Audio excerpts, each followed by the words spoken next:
नमस्कार. United western बँकेचा आपण सर्व प्रगतीचा आलेख बघणार आहोत टप्प्याटप्प्याने. आणि प्रत्येक गेल्या जवळजवळ 65 वर्षाचा 70 वर्षाचा इतिहास आपण बघणार आहोत. आणि तो मी शक्यतो बारीक सारीक त्यातल्या महत्त्वाच्या गोष्टी टिपत लिहिलेला आहे.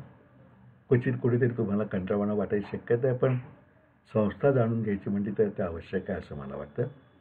आणि या प्रत्येक छोट्या छोट्या गोष्टींना सुद्धा त्यामागचं एक तत्त्व समजत असा मला अनुभव आहे.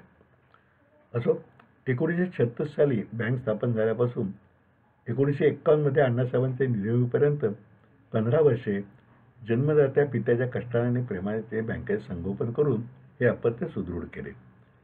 काटकसरीचा आणि शिस्तीचा अभ्यास करणाऱ्या अण्णासाहेबांचे स्वतःचे वागणे आदर्श आणि निस्वार्थीपणाचे होते. फोर्ट शाखेच्या व्यवहारावर तेथील वेस्ट इंडियाचे अधिकारी लक्ष देत असत. 1938 वेस्ट इंडियाने आपली भव्य वास्तू वेस्टर्न इंडिया हाऊस फोर्टमध्ये प्रतिष्ठेच्या सर फिरोजशाह मेहता रोडवर बांधून तिचे उद्घाटन घनश्यामदास बिर्ला यांच्या हस्ते झाले होते. त्या उद्घाटनाला रवींद्रनाथ टागोरांचा शुभसंदेश आला असल्याचाही उल्लेख आहे. याच इमारतीत बँकेची शाखा नंतर नेण्यात आली. त्यापूर्वी मेहनबान बिल्डिंगच्या 5व्या मजल्यावर वेस्ट इंडिया बँक यांची ऑफिसे शेजारीच होती. 1941 साली प्रथम फोर्ट शाखेत नारायणराव मोघे यांची नियुक्ती झाली. त्यांनी उत्तम अधिकारी म्हणून नावलौकिक मिळवला. स्टाफ नेमताना अण्णासाहेब त्या व्यक्तीची पूर्ण पारख करत त्याची कौटुंबिक पार्श्वभूमी, शिक्षण, वर्तणूक हे सगळं पाहून या मुलाखती स्वतः घेऊनच नेमणूक केली जाईल. बँकेची गिरगावची शाखा 1938 सुरू झाली. त्याच वर्षी नाशिक येथील जिल्हा सहकारी बँक लिक्विडेशनमध्ये गेली. तेव्हा लोकांची अडचण तर झालीच, आणि त्यात बँकांच्यावरचा लोकांचा विश्वासही डळमळीत झाला होता.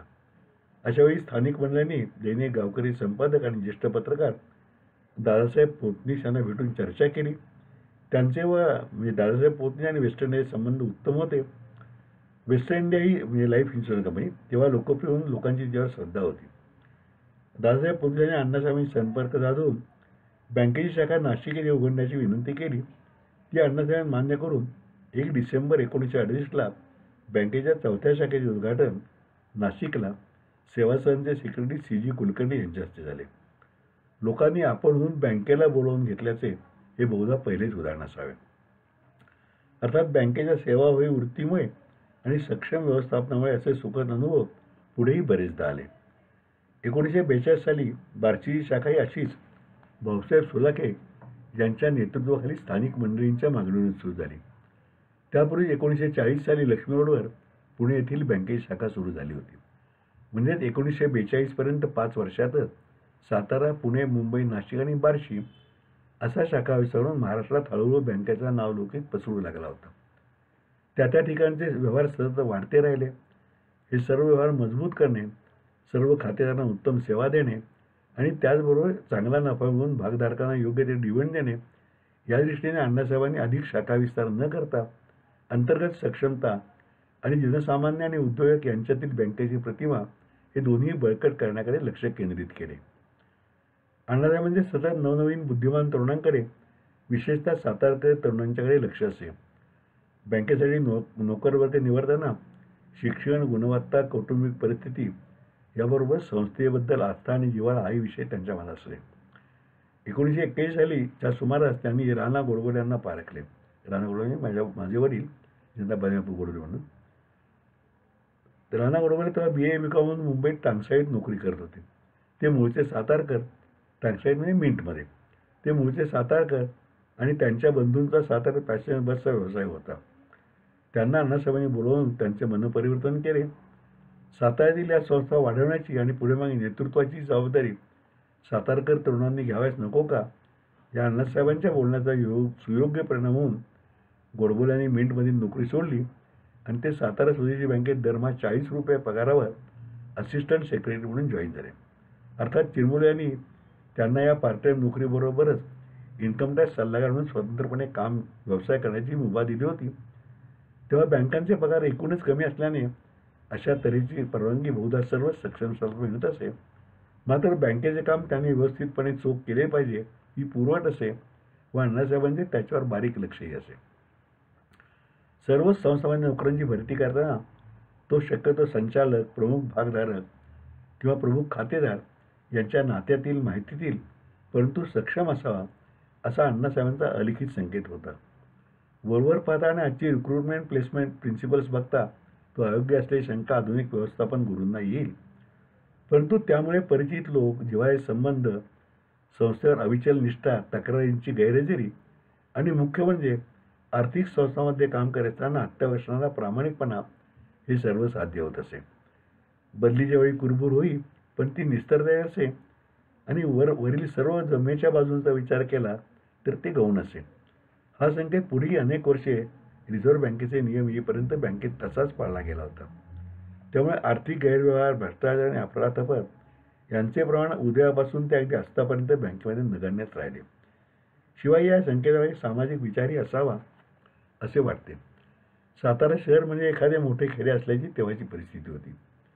तेव्हा या परिसरातील शिक्षित तरुणांना उपलब्ध होणाऱ्या नोकरी संधी कमीच होती. ती संधी यामुळे मिळत गेली. कुटुंबातील एखादा मिळवता झाल्याने कुटुंबाची आणि पर्यायाने समाजाची स्थिती सुधारली.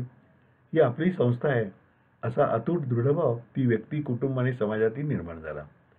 आज इतक्या वर्षांतरी सातारकर माणूस भारतात कोणत्याही गावी नोकरी व्यवसाय निमित्ताने गेला तरी आपली युनायटेड स्टेट्सची शाखा उडकून तेथेच खाते उघडतो आणि सभोवतालच्या मंडळींनाही ही आमची बँक आहे असे सांगत बँकेलाही सहकार्य करतो. अर्थात आता आजऐवजी दुर्दैवाने परवा झालेल्या बँकेच्या असतानापर्यंत असा शब्दप्रयोग करण्याची वेळ आली आहे. बँकेच्या उत्कर्षात या सर्वदूर पसरलेल्या आपलेपणाचा वाटाही मोठा आहे, निर्विवाद. क्वचित कधीतरी अशा तऱ्हेचा आर्थिक गैरव्यवहार किंवा अफरातफर कुणी केली तर त्यावर अण्णासाहेबांच्याकडे डिसमिसल ही एकमेव शिक्षा होती. हा दंडकसुद्धा जवळजवळ 1988 पर्यंत चालू होता. पुढे मात्र युनियनचे वाढते प्राबल्य, नोकरदारजीने कायदे आणि थोडे सहृदय व्यवस्थापन यामुळे अशा क्विक ॲक्शन झाल्या नाहीत. त्याचे परिणामी बँकेला भोगावे लागलेच. बँकेसारख्या आर्थिक व्यवहार करणाऱ्या संस्थेत उच्चपदस्थ अधिकारी, संचालक यांच्यापासून कनिष्ठ स्तरापर्यंत या रोगाची शंकाही येता कामा नये असे निष्कलंक वर्तन असले पाहिजे. छत्रपती शिवरायांनी आपल्या एका आज्ञापत्राचा उल्लेख 17व्या शतकातही केलेला आढळतो. असा चुकारपणा केल्यास त्याला जबर शिक्षाही त्वरित केल्याचे पुरावे सुद्धा मिळतात. त्यापूर्वीही कौटिल्य अर्थशास्त्रात हेच तत्व सांगितले आहे. आज सर्वच क्षेत्रात ऐसाही चलता है या वृत्तीने पाय पसरल्यामुळे भयावह भ्रष्टाचाराचे आसुरी स्वरूप आपण आज हरघडी पाहत आहोत. अण्णासाहेब स्वतः गुंतवणुकीतील तज्ज्ञ होते. सुरक्षिततेला ते सर्वोच्च प्राधान्य देत असत. आपण संस्थेचे पैसे गुंतवून ते जनतेचे आहेत याचे त्यांना सदैव भान असे. परंतु योग्य वेळी गुंतवणूक करणे व अचूक वेळ येताच ती विकणे हे कौशल्य त्यांनी अथक अभ्यासाने पूर्णपणे आत्मसात केले होते. आज स्विच ओव्हर, स्वॅप अशा विविध संज्ञा मनी मार्केटमध्ये वापरल्या जातात. त्या सर्व प्रकारचे व्यवहार त्यांनी त्या काळातही करून उत्तम नफा व उत्तम रिटर्न्सही मिळवली होती. वेस्ट इंडियाच्या डायरेक्टर बोर्डामधून निवृत्त झाले असले तरी त्या कंपनीच्या गुंतवणुकीही त्यांच्याच मार्गदर्शनाखाली केल्या जात. सातारा स्वदेशी व युनायटेड या दोन्ही बँकांचे ते चेअरमन असल्यामुळे त्या तिन्ही कंपन्यांच्या गुंतवणुकीचा मोठा पोर्टफोलिओ ते अतिशय कुशलतेने आणि जाणकारीने आणि विनामोबदला सांभाळत असत. बँकेचे दैनंदिन काम चरणपदी राहून अण्णासाहेब पासल्याने बँकेला स्वतंत्र जनरल मॅनेजरची गरज वाटली नव्हती. पण पुढे बँकेचा वाढता व्याप आणि स्वतःचे वाढते वय अण्णासाहेबांचं त्यावेळी ते पंचायतच्या पुढे गेले. ते लक्षात घेऊन तशा अनुभवी व्यक्तीची आवश्यकता त्यांना भासू लागली. त्यांच्या स्थितीत बसणाऱ्या कार्यक्षम आणि पूर्ण निस्वार्थी व्यक्तीचा शोध त्यांनी चालू ठेवला आणि तो सिंह जोशी यांच्यावर येऊन थांबला. सीताराम हनुमंत जोशी तेव्हा बेळगाव पायोनियर अर्बन बँकेत कार्यरत होते. त्यांची मुलाखत घेताना संदर्भ म्हणून प्राध्यापक D.G. कर्वे व वैकुंठबाई मेहता अशा दिग्गजांची नावे दिली होती. मुलाखतीतच त्यांचे विचार अण्णासाहेबांना आवडले. त्यांच्या गुंतवणुकीच्या अभ्यासाचाही प्रभाव पडला आणि अण्णासाहेबांनी त्याची निवड केली. बँकेचे पहिले जनरल मॅनेजर युनायटेड स्टेट्स बँकेचे म्हणून 1 जून 1944 ते रुजू झाले. त्यांचा एकूण पगार दरमहा ₹200 होता. हे सगळं समजलं म्हणजे त्यांचीही त्यागी वृत्ती आणि आव्हान स्वीकारण्याचा स्वभाव आणि अण्णासाहेबांची दूरदृष्टी या सगळ्यांचाच प्रत्यय येतो. सिंह जोशी यांना घरी नाना तर बँकेत नानासाहेब म्हणत. त्यांनी 1944 ते 66 माफ करा 48 ते 66 असे सलग 18 वर्षे ते उत्तमरित्या सांभाळले. 6 फूट उंची, भव्य कपाळ, लाल गोरा वर्ण, डोक्यावर काळी गोल टोपी, किंचित मिशा, सफेद शर्ट, त्यावर कोट आणि तलम धोतर असे त्यांचे उमदे पण त्याचवेळी दरारा उत्पन्न करणारे व्यक्तिमत्व होते. अण्णासाहेब चुडाळा मी माझ्या लहानपणी पाहिले होते. त्यांची काठीगर छत्री गोराखाप्रमाणे दोन्ही हातांनी खांद्यामागे धरून शांतपणे चाललेली मूर्ती मला आठवते. परंतु मी अगदी 4-5 वर्ष असल्याने त्यांच्याशी बोलण्याचा प्रसंग कधीच आला होता. मात्र नानासाहेब जोशींचा मोठा मुलगा अशोक माझ्या पुढे 4-5 इयत्ता होता. तर दुसरा मुलगा रवी माझ्याच वर्गात होता. त्यामुळे खेळायलाही मित्रांच्या घरी जाणे होत असे. मीही त्यांना नानाच म्हणत असे. त्यांच्या पत्नी सौ मालुताई प्रेमळ होता. माझ्या मुंजीत त्यांनी तेव्हा नवीन झालेल्या टेबल लॅम्प त्यावर जयतू सौहार्द मसालीहून मला दिल्याचे व तो पुढे 10-12 वर्ष वापरल्याचे मला स्मरते. पुढे अशोक व रवी दोघेही इंडियन निवडून कमिशनर आर्मीत गेले व उच्च पदावर निवृत्त झाले. तर डॉक्टरजी पुण्यातच डेंटिस्ट आहे. आता मला वाटतं यशस्वी आहे का नाही मलाही माहीत नाही. 1960 नंतर निवृत्तीनंतर नाना पुण्यात मित्रमंडळ सोसायटी स्थायिक झाले. ते साताऱ्यात असताना त्यांचे व्यक्तिगत इन्कम टॅक्सचे काम मी पाहत असे. ते पुण्यात गेल्यावर सुद्धा 10-12 वर्षे मीच ते करावं असा त्यांचा आग्रह मी शिरोधार्य मानला होता. त्यांचे नुकतेच म्हणजे तेव्हा नुकतं म्हणले मी 3-4 वर्षापूर्वी निधन झाले. परत ते 2006च्या आसपास वाढले. नानांनी बँकेच्या व्यवस्थापनाला बैठक देण्याचे महत्त्वपूर्ण काम केले. अत्यंत व्यक्तशील, मितभाषी आणि हुशार. कोणाची चूक झाली की त्यांना सहन होत नसे. त्यांचा दरारा स्टाफ आणि खातेदार दोघांच्यावरही होता. नाकावर चष्मा ठेवून त्याच्यावरून त्यांनी नजर रोखून प्रश्न विचारले की भले भले गांगरून जात. सिंह या त्यांच्या अध्यक्षावरून सिंह अशा विशेष नावाने त्यांचा उल्लेख केला जाईल. गुंतवणुकीतील त्यांच्या अभ्यासवृत्ती व गतीमुळे अण्णासाहेबांनी त्यातील बरेचसे कामकाज त्यांच्यावर सोपायला प्रारंभ केला. 1948 साली बँकिंग रेग्युलेशन ॲक्ट प्रथमच अंमलात आला आणि रिझर्व्ह बँकेने प्रथमच बँकेचे इन्स्पेक्शन केले. श्री ठाण्यावाला हे इन्स्पेक्शनसाठी आले होते. त्यांनी सर्व व्यवहार पाहून समाधान व्यक्त केले. पण बँक सबसिडियरी असणे, घटनेतील तरतुदी आणि अकाउंटिंग सिस्टीम यावर नाराजी प्रकट केली. ते गमतीने ही बँक म्हणजे उत्तम चाललेल्या दुकानासारखी असे म्हणाल्याचा उल्लेख आढळतो. बँकेला शेड्यूल्ड बँकेचा दर्जा मिळण्याचे अडचणीत होते. अण्णासाहेबांनी गंभीरपणे याची नोंद घेऊन नाना सिंह जोशींच्यावरती या त्रुटी कशा दूर करता येतील याची जबाबदारी सोपवली. जोशींनी ठाणावालाशी चर्चा केली, सखोल अभ्यास केला आणि एक सविस्तर रिपोर्ट बोर्डाला सादर केला. त्यावर चर्चा होऊन अन्य मोठ्या बँकांचा तौलनिक अभ्यास करून ती सर्व उपाययोजना अंमलात आणली गेली. वेस्ट इंडिया लाईफ इन्शुरन्सचे बँकेत असलेले 51% भागभांडवल कमी केले गेले.